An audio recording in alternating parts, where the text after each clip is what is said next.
Hi, I'm Brad Oaster, and today we're going to talk about number 3 of our 10-step process that's designed to get you out of those temporary facilities, the Y.M.C.A, a theater, maybe it's a school that you meet in, or maybe you're in permanent buildings, but you've outgrown them, so you need to expand or relocate. Well, we've put together a 10-step process for you that walks you through the various steps involved in relocating your ministry from where you are today to where you need to be in order to expand your ministry and continue impacting your community. So step number 3 is to determine your long-range needs and look at a master plan. Now, a lot of times people just look at we need land. Okay, we want to build a building of some sort, and so we need to get some property. Well, if you know exactly what your needs are, there may be other possibilities besides just going out and buying a bunch of land.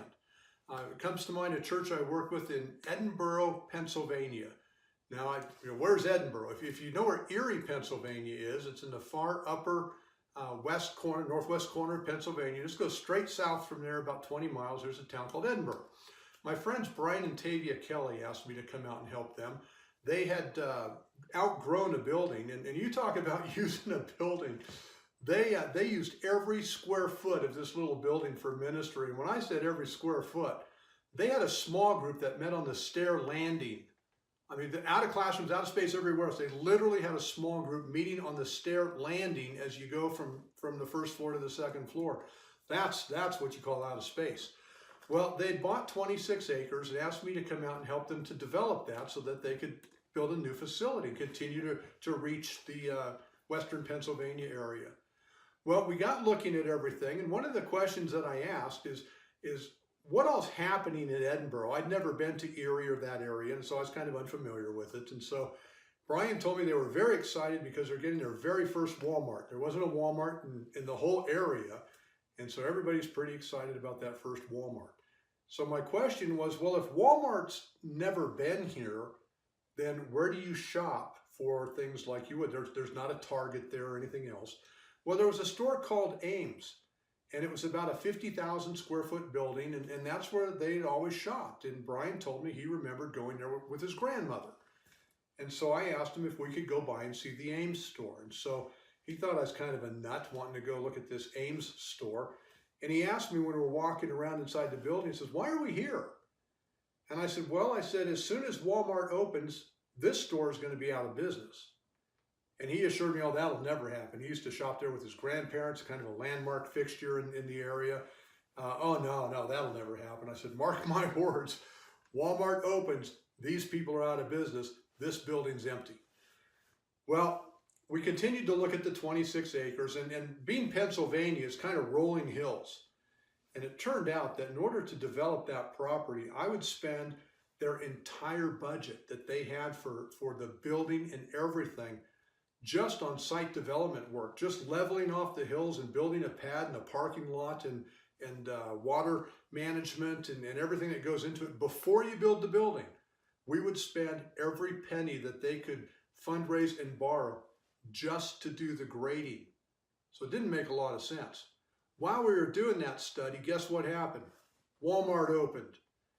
Went to the Ames store, start looking around. They're not restocking the shelves. Everybody looks like their dog just died. I mean, it just is really sad because these people are all out of work, and they knew that Walmart was going to put them out of business. So my advice to my friend Brian was, let's keep the land, but let's focus on that Ames building. Because here's a 50,000 square foot building on 10 acres that's right in the middle of town, right on the main street. It's got the parking lot, it's got the utilities, it's got the landscaping, the building itself is up. This would save us a fortune. Why don't we look at buying that building and moving the ministry there versus building from scratch on the hilly property that would cost so much? Well, they were asking a lot of money for that building. I forgot exactly how much it was. I think it was $1.5 million. We didn't have $1.5 million.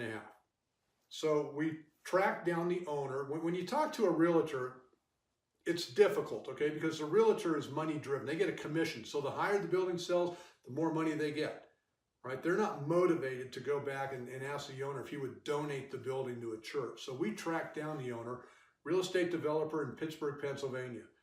Talked to him about the asking price for the building and asked him if he would consider selling it to us. And he said, well, how much could you afford? Well, our answer was, it would have to be less than $1 million. He literally laughed at us and hung up the phone.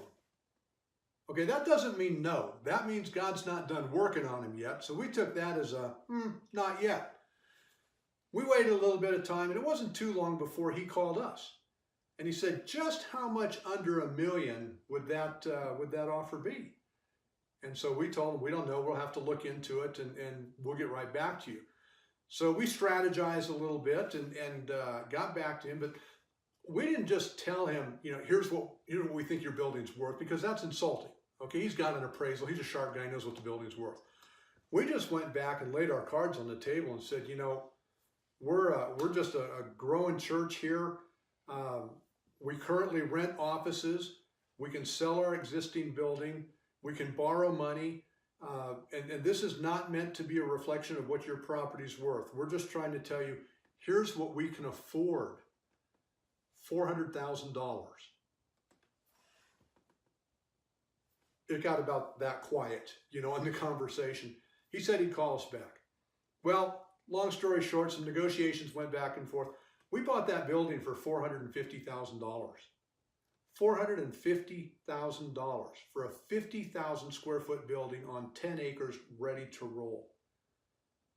They never did develop that 26 acres. They outgrew that building. Brian and Tavia now have multiple campuses, having a major impact on Edinboro. They've got a campus in Erie.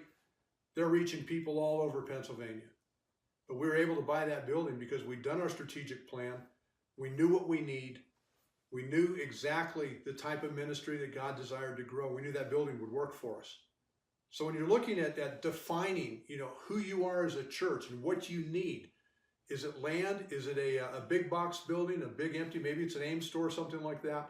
You want to keep your options open because God might answer your prayer in a completely unexpected way, as he did with Brian and Tavia at McLean Church. If we can help you with this, give me a call. My name's Brad Oaster. You can call me at 719-439-3019. My email, bradoaster@mac.com, or the internet website, bradoaster.com. If we can be of any help to you, please don't hesitate to call.